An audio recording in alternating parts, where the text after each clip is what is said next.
Good morning. It is currently 6:15 a.m. on Thursday, April 2nd, 2015. I'm Christiana Ellis, and I just got up. This is 5 more minutes. I think that April 2nd should be a holiday. I keep in my head wanting it to be a little bit like Groundhog Day, just maybe because that's also on the 2nd of a month. But at the same time, maybe April 2nd should be the day where you wake up and you look out of your little hole and you say, did I get fooled by any dumb April Fool's pranks yesterday? Did I? Or are you safe? Maybe it should be some other sort of creature that would be in a hole, like prairie dog.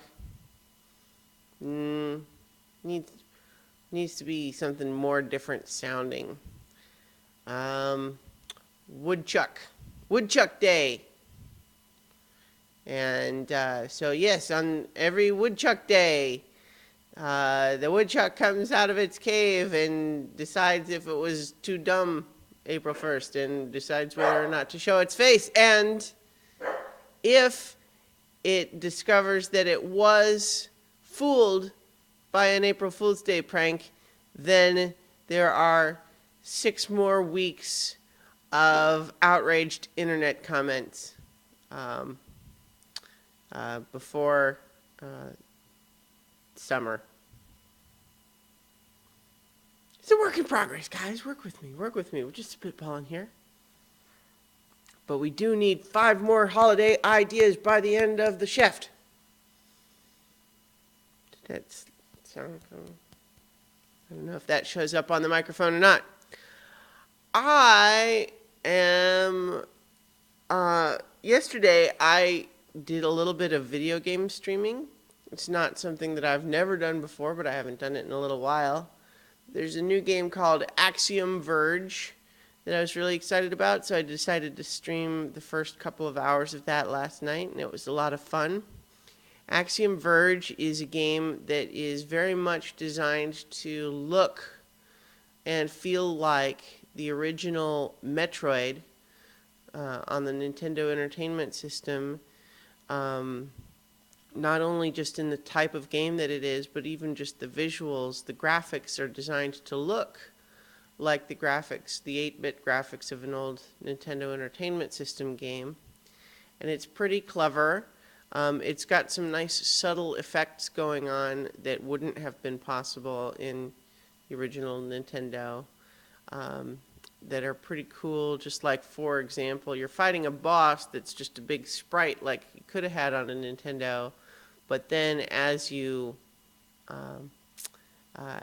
shoot it and blow it up, the damage, like it gets all staticky, like the old TV black and white snow static.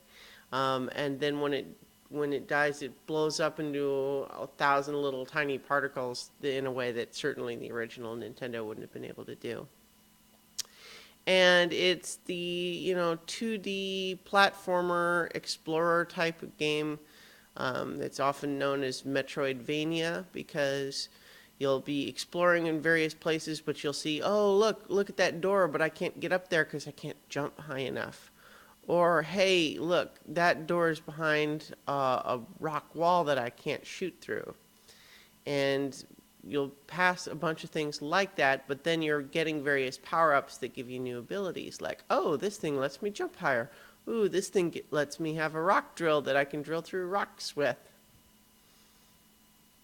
A rock drill that you can drill through rocks with. There's an idea for you, inventors.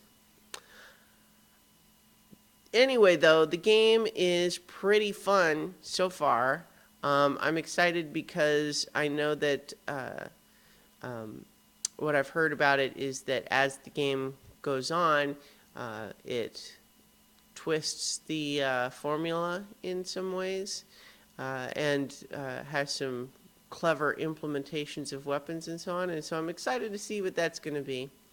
I've enjoyed those types of games lately. Just for example, Ori and the Blind Forest, which I also finished recently, is a similar genre of game, but it's a perfect example of how that style of game can have a completely different aesthetic, because that one's all beautiful animation, almost like a Japanese Miyazaki anime movie, and with a touching story and its own mechanics. And so it's a genre of game I enjoy, and I also enjoy the various range of aesthetics that they can have. Ori and the Blind Forest is on PC and Xbox One. I played it on PC. Axiom Verge is on the PS4. And we're over 5 minutes, so remember, I put all of my stuff at christianaellis.com, and I will talk to you tomorrow for 5 more minutes. All right? Okay? You can wait. It'll be okay.